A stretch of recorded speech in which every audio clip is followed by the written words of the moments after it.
정현, 이영선 5 예비 후보자의 세종갑 전략공천 반대 및 공정경선 촉구 긴급 기자회견을 시작하도록 하겠습니다.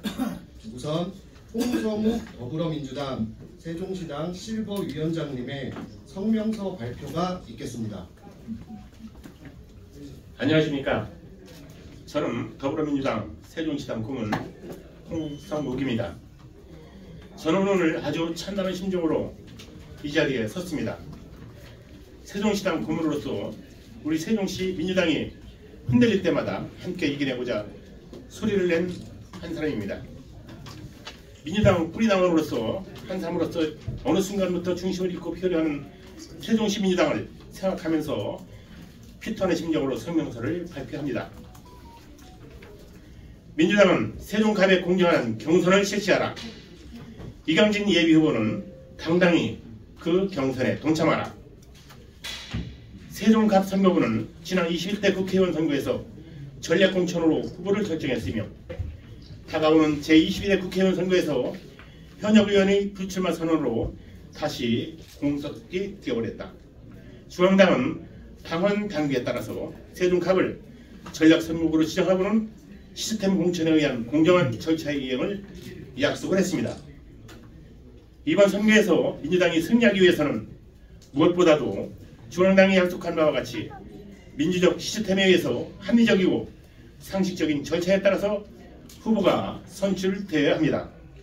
그래야 모든 예비후보의 당원들이 결과에 승복하고 단결하여 압도적인 승리를 이끌어낼 수 있을 것이기 때문입니다. 그러나 최근 세종갑 공천과 관련한 일련의 과정들이 비정당적인 방향으로 흘러가고 있는 정황들이 곳곳에서 포착이 됐고 이 정황들이 점차 현실화되어 가고 있는 상황에서 심각한 우려의 유감을 표명하지 않을 수가 없습니다. 세종갑 예비 후보자들은 그동안 매일 매서운 칼바람을 맞으면서 경선에 참여하기 위해 불철주야 노력해왔으며 1월 20일부터 세종시 을 지역에 갔던 이강진 예비후보가 중앙당이 약속한 공정한 공천 절차와 무관하게 각 지역으로 전략공천을 한다는 내용이 언론에 보도되기도 했습니다.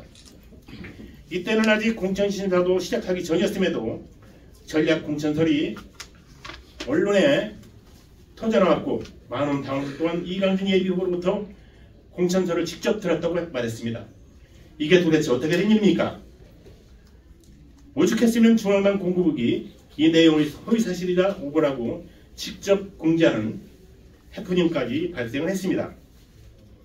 이렇듯 이강진 예비후보는 자신이 중앙당에서 세종갑 전략 공천을 요청받았다며 언론과 주변인들에게 지속적으로 공표를 했으며 1월 23일부터 2월 6일까지는 예비후보가 아님에도 당선될 목적으로 명함을 배포하는 등의 행위를 해왔습니다. 이러한 후보의 전략 공천은 당원들의 동의를 받을 수가 없습니다. 그럼에도 급기야 지난 2월 15일과 16일 양일간 뜬금없이 이강진 예비후보와 국민의힘 예비후보 간 양자간의 여론조사가 실시되었습니다. 또 이강진 예비후보는 중앙당 봉 인사와 수시로 접촉하고 있다는 설도 제기되었습니다. 이 때문에 세종갑의 이강진 예비후보가 단수 공천 내지 전략 공천을 받았다는 소문이 파다하게 퍼졌습니다.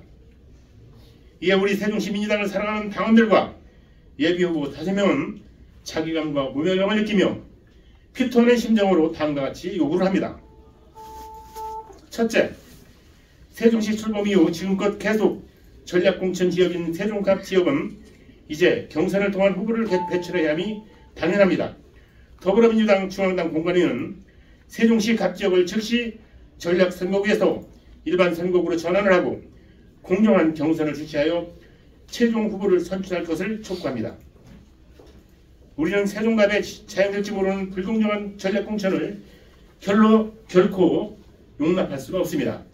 그 어느 정당보다 진보적이고 민주적인 공천 시스템을 자랑하는 민주당에서 결코 있어서는 안 될 일이 일어나고 있는데 이러지 않도록 다시 한번 공정한 경선을 촉구를 합니다. 둘째, 민주당의 시스템 공천에 반하는 허위 사실을 유포하고 부적절한 행보로 당원들에게 혼란을 주는 등 민주당 전체를 곤경에 빠뜨렸습니다. 이제라도 이강진 예비후보는 당단히 공정 경선에 동참하든지 만약 그럴 수 없다면 불출마를 선언을 하는 것을 강력하게 요구합니다. 세종갑의 당원들과 예비후보들은 모두 민주당의 공정한 시스템 공천을 신뢰합니다. 이러한 신뢰에 반하여 세종갑 선거구에서 공정하지 않은 이강진 예비후보로 단수 또는 전략 공천을 강행한다면 뜻을 같이 하는 당원들과 예비후보 5명은 부득이 비슷한 행동에 돌입할 수밖에 없다는 입장을 강력하게 천명을 합니다. 이상입니다. 다음으로 후보들의 간단한 입장 표명이 있겠습니다.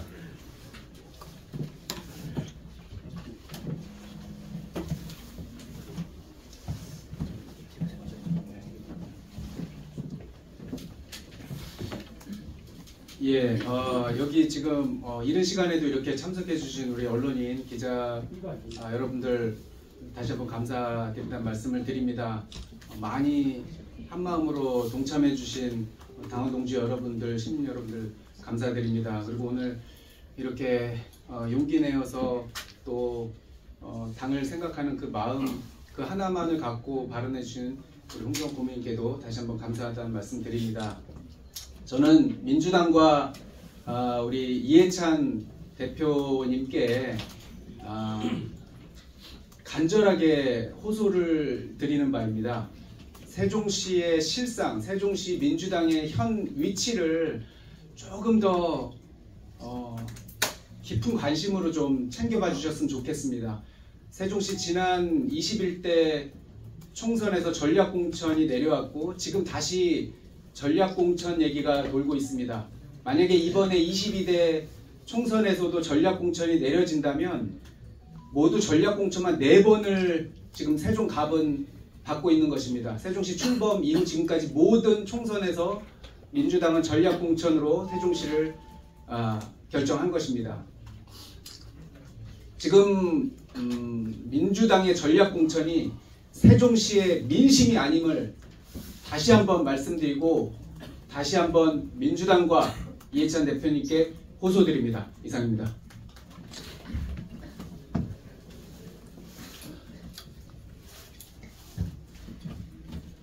안녕하세요. 박범종입니다.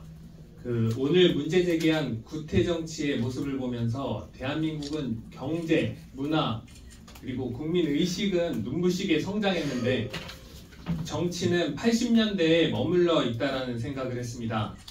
38.7세인 7세로 평균 나이가 전국에서 가장 낮은 세종시에서 40대 유권자들로 이루어진 세종시에서 과연 이러한 구태정치 모습에 민주당을 선택해 줄 것인지 걱정이 이만저만이 아닙니다.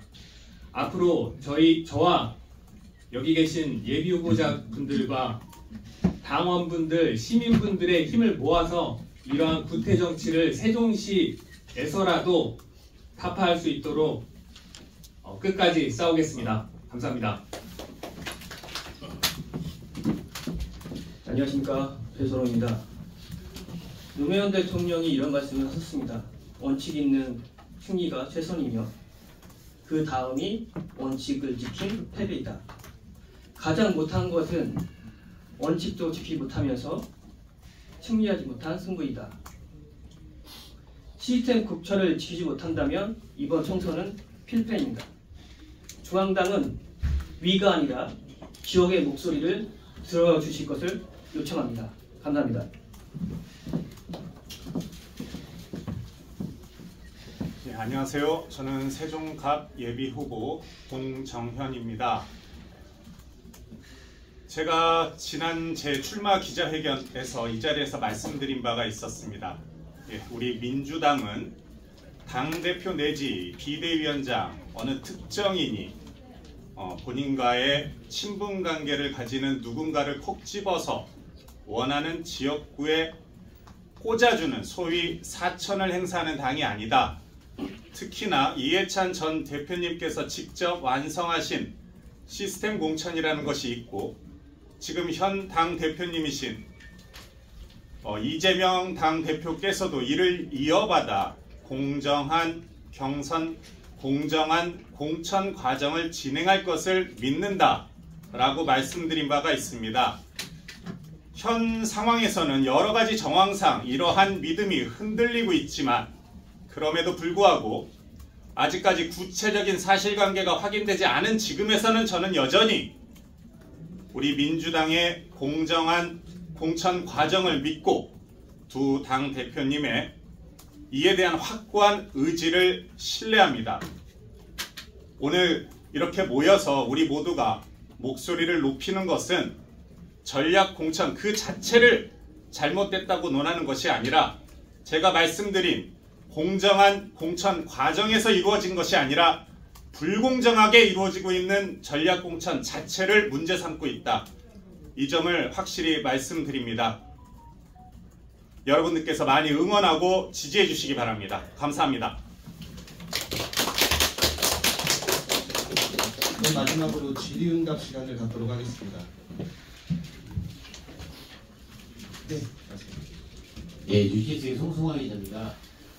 아까 얘기하실 때 비상행동까지도 불사하겠다고 하셨는데 비상행동이 정확히 뭔지 궁금하고요. 그 다음에 제가 20대 선거에서 이해찬 전 총리께서 당선되셨을 때도 이해찬 총리 무소속으로 무등수 후보랑 싸워서 무소속 당선이 된 케이스가 있거든요. 그래서 내 후보께 각자 여쭤보는데 만약에 우려와는 다르게 전략이나 단수가 된다면 내 후보는 어떻게 하실 건지 궁금합니다.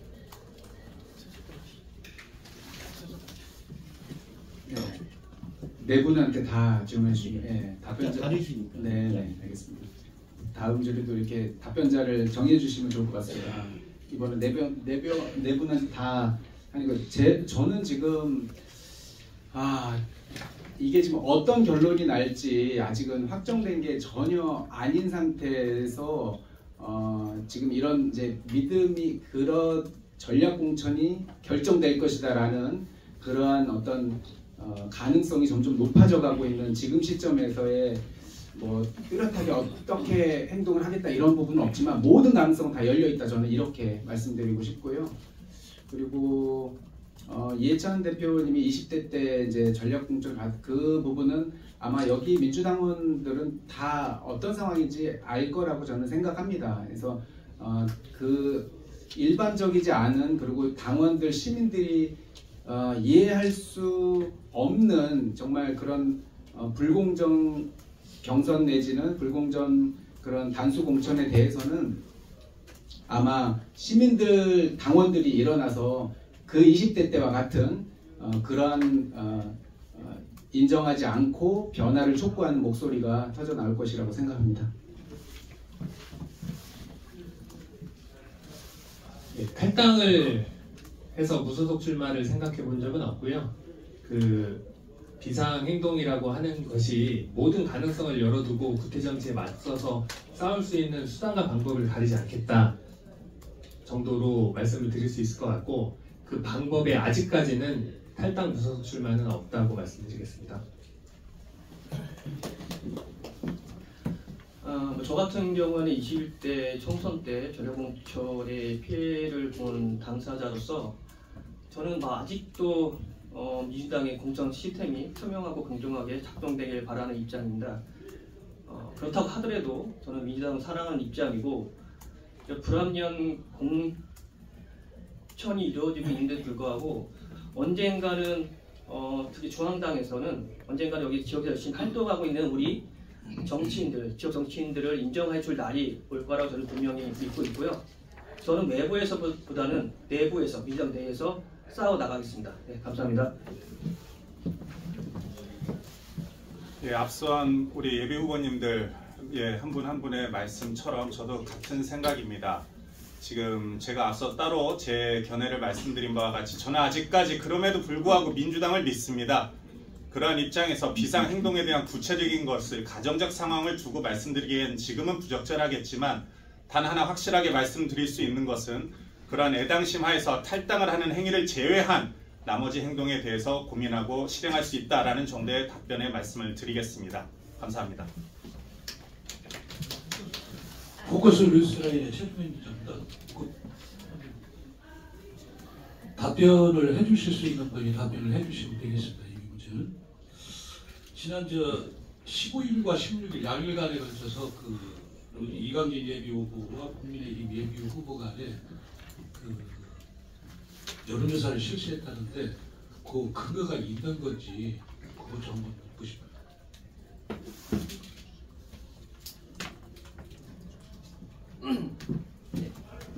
일단 양일간 저희 쪽 이강진 후보하고 류재하 후보의 양대한 대결 여론조사 동거는 맞고요.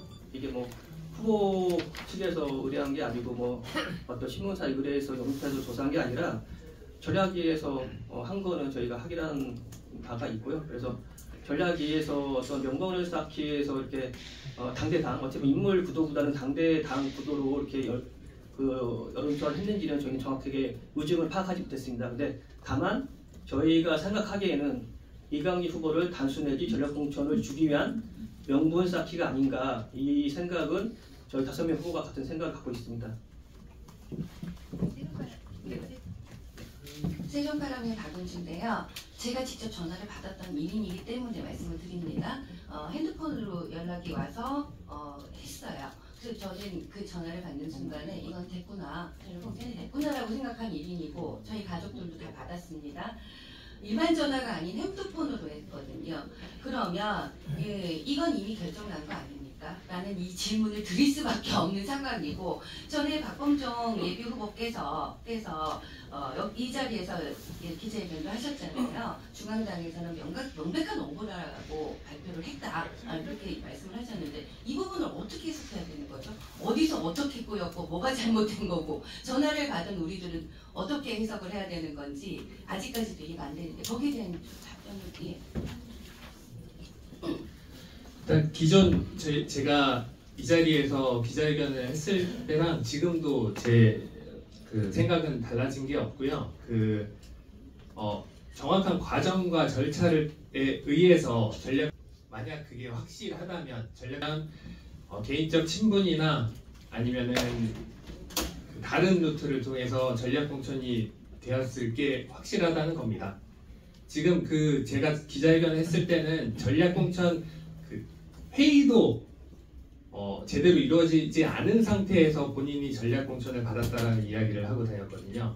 그러면 이것은 뒤에서 비선 조직이 움직였거나 다른 루트를 통해서 확답을 받은 게 명백하니 저희 예비 후보자들은 그런 절차를 따르지 않은 행위에 대해서 문제 제기를 하고 그 결과가 이강진 후보의 전략 공천이 확정이라고 한들 저희는 그것을 받아들이지 못하겠다라는 의미로 오늘 기자회견을 하게 된 겁니다. 예, 내외부 김주환입니다. 그 부분 관련해서 제가 살짝 좀 말씀을 좀 드리면은, 그러니까 기자님 말씀처럼 전화를 받는 순간 이건 확정됐구나. 그럼에도 불구하고 이걸 어떻게 해석하지?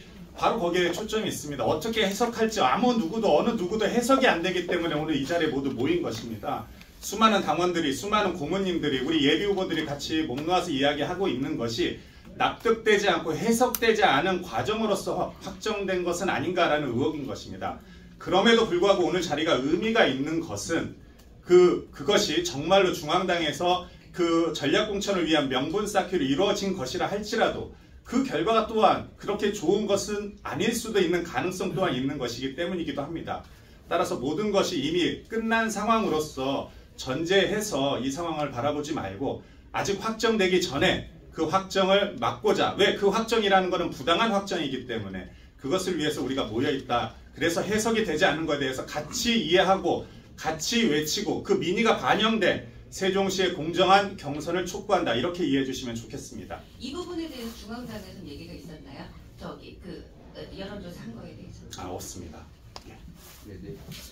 제가 중앙당 입장을 좀 말씀드리면 항상 전략위 같은 경우에는 그냥 여론조사 돌려놓고도 본인들은 한 적이 없다 이렇게 항상 답변을 하세요. 그렇기 때문에 저희는 다른 루트를 통해서 이게 전략에 들렸다는 것을 확인한 바가 있고요. 그렇기 때문에 저희는 이 자리에서 기자회견을 할 수밖에 없었고요. 옆에서 우리 범정 후보께서 말씀하신 것처럼 불공정한 행위가 얻은 기존 시세든 위에서든 하고 계시기 때문에 저희는 그런 거에 대해서 는 절차 하자가 있다고 저희 판단하기 때문에 이렇게 단체 행동을 할 수밖에 없다는 말씀을 드립니다. 예, 이제 질문 드려도 되겠습니까? 예, 레벨 김주환입니다. 지난 1월서부터 이강진 예비 후보가 의 쪽에서 이제 갑적으로 이렇게 옮겨오면서 전략공천 내지는 단수공천에 대한 이야기가 나왔었습니다. 그런데 지금 제가 좀 궁금한 것은 이영선 예비 후보는 여기 참석 안 하셨습니다만은 5명의 예비 후보들께서 그 당시는 전혀 입장 표명이라든가 이런 게 없었습니다. 전혀. 그런데 지금에 와서 이렇게 하시는 거 보니까 단수나 공천이 전략 공천이 확정이 된 것처럼 이렇게 말씀을 하시거든요. 그러면 이게 사실 확인이 된 겁니까? 지금 아까 안 됐다고 말씀을 하셨는데 이렇게까지 굳이 기자회견을 열어서 입장 표명을 하는 게 조금 이해가 안 돼서요. 저희도 확정됐다고 생각하지 않습니다. 그래서 지금 이 기자회견을 연 것이고 그럼에도 불구하고 기자회견을 연 것의 답은 지금 그 질문의 답은 조금 전에 우리 다른 기자님께서 말씀해 주신 것과 같이 구체적인 핸드폰으로 온 여론조사가 돌았고 그것은 중앙당의 복심이 작용된 게 아닌가라는 굉장히 강한 의혹이 발생했기 때문입니다. 네, 그렇게 이해해 주시면 좋겠습니다. 질문 좀 하나 드릴게요. 세종의소리 유윤규입니다. 지금 방금 전에 뉴시스 송성호 기자가 질문했을 때 네 분들이 이제 답변 각각 이렇게 돌아가면서 해주셨는데 그것은 이제 민주당 여러분들이 원하지 않는 결과가 오더라도 민주당을 탓당하지는 않겠다라고 이해는 했습니다. 그런데 그러면 여러분들이 지금 최악으로 예상하는 그분이 이제 전략 공천 후보로 됐을 경우에는 결국은 한 명의 국회의원을 당선시키기 위해서 모든 이제 당원들이 똑같이 이제 일심 독처가 돼서 이제 선거운동을 해야 된다고 보는데 선거운동에 여러분들 여기 이제 계신 네 분과 여러분 네 분을 각자 따르는 당원들은 어떻게 행동을 할 것인지 어떤 결정을 할 것인지 좀 답변 좀 한 번씩 좀 부탁드립니다. 예, 모든 선거는 예상을 빗나가는 경우가 참 많습니다. 이제 그 중에 가장 큰 변수가 분열이라고 저는 생각합니다. 예, 그 분열의 계기가 공천일 수도 있고 여러 가지 부적절한 행동일 수도 있고 사회적 이슈를 다루는 어떤 자세나 모습, 결과 이런 것들도 다 아마 원인이 될 수 있지만 지금 이렇게 공천에 문제가 이렇게 농후하고 전략 공천 반대라는 의미보다도 이것도 좀 부적절한 여러 가지 과정들을 겪고 그게 현실화됐을 경우에 과연 얼마나 끈끈하게 원팀으로 될 수 있을까? 우리가 많은 지난 선거들을 보지만 그런 불씨들이 결국 예상 밖의 결과들을 막 초래하고 이런 걸 많이 봤습니다. 그래서 조금 우리가 이런 과정이 확정되지 않았지만 이게 지금이라도 개인의 승리가 아니고 모두의 승리 그리고 이게 이런 이제 역사를 새로 만들어가는 그런 과정 중에 아마 또 진부한 시대적 흐름이 그냥 지나가는 건 아닌가 이런 고민들을 하고 있습니다. 그래서 지금은 어쨌든 그런 이제 가정으로 말씀드리기가 굉장히 어려운 부분이고 지금으로서는 최선을 다해서 우리가 화합을 해야 되고 그러할 이유와 명분을 만들어 가야 한다. 그래서 이렇게 좀 이런 자리를 좀 만들었다. 저는 이렇게 말씀을 드리고 싶고 한 가지는 세종시는 다른 지역하고 좀 다릅니다. 저는 여기가 전략선거구라 그냥 저는 인정하기가 매우 어려운 부분이 있다고 호소드리고 싶은 겁니다. 세종시는 그냥 단순하게 현역 의원이 어떤 부정한 행위를 저질러서 탈당을 했거나 혹은 사법상의 문제가 생겼거나 혹은 정당을 이탈하는 상황이 생겼거나 이런 부분이 아닙니다. 여기는 전략 공천을 받았던 현역 의원이 단순하게 불출마 선언을 한 것이고 이러한 전략 공천이 세종시 출범 이후 지금까지 계속 이어졌다라는 이런 특수성이 우리 시민들이 지금도 조금 더 높은 학벌에 조금 더 훌륭하게 어디 서울에서 일했던 사람이 내려와서 여기를 유토피아를 만들어주겠지라는 생각을 과연 얼마나 할 것인가 그러한 과거의 경험이 있는 것인가 여기에 많은 정치인들, 준비생들, 뭐 당에 헌신하고 함께 모든 선거에 뛰었던 분들이 과연 지금 이 결과를 또 어떻게 받아들일까? 저는 이런 부분도 함께 고민을 해서 세종시에 맡겨달라 이런 말씀을 좀 드리고 싶었습니다. 예, 길었습니다. 고맙습니다.